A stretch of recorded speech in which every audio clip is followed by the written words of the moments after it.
supposed to have some games. Hey guys, welcome back to Classic G-Body Garage.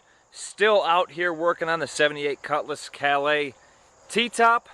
If you guys saw the last video, I pulled the carpet out of this car, seats and carpet, and showed you guys the condition of the floors on this car. It is a T-Top car, so there was some rust to be expected. Let it dry out a couple of days. Got the old shop vac here, and what I'm going to do is go ahead and start vacuuming these floors out, cleaning up the rust, and going to seal up some of the pinholes that I found underneath the carpet, and I'm going to put a coat of paint down just to seal everything up. So I did read all your comments on the last video. I also replied to a bunch of them as well. As always, I appreciate all the comments that you guys leave, because I do read them all. And yeah, you guys did mention, you know, the car does need floorboards. These are more than pinholes.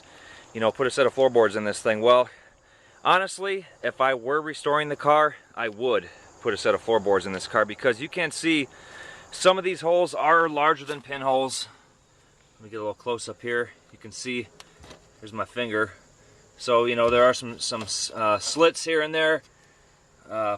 Couple of holes here and there. Let me walk around to the other side and show you guys what the other side looks like now that everything's dry.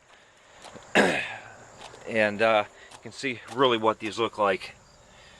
So there is some, you know, typical rust, and the passenger side's probably the worst of it all.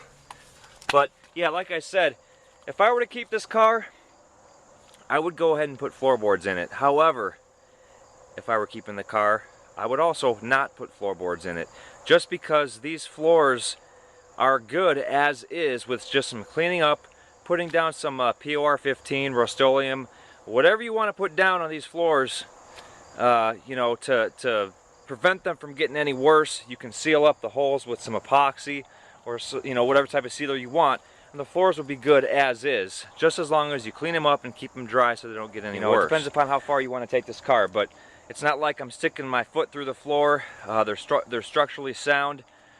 I could stand on them.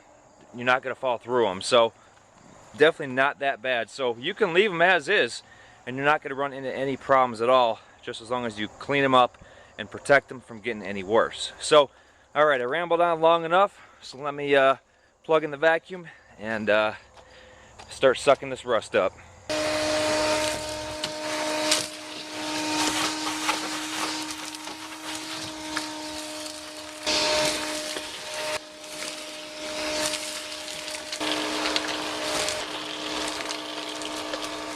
Alright, I have everything all scraped off and all the rust vacuumed up. Moby's giving it a once over as well, making sure it looks good, making sure he doesn't fall through the floor. So what I'm going to do next is going to go ahead and throw down some paint on it.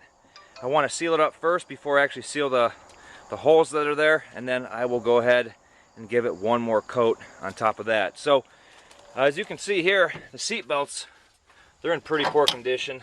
They have a lot of rust on them as well, just from moisture, and they're a light blue color. So when I stripped out the dark blue car, the mid-80s Cutlass that I said I had blue carpet from, and a couple interior panels, I also snagged the seat belts as well, because the seat belts in this car are also in pretty bad shape.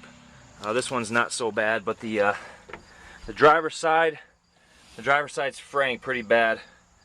So I just went ahead and snagged the seat belts as well, just so it matches the carpet and things like that. So yeah, let me just go ahead and throw down some paint, and we'll see what it looks like. But you guys will have to wait till the next video.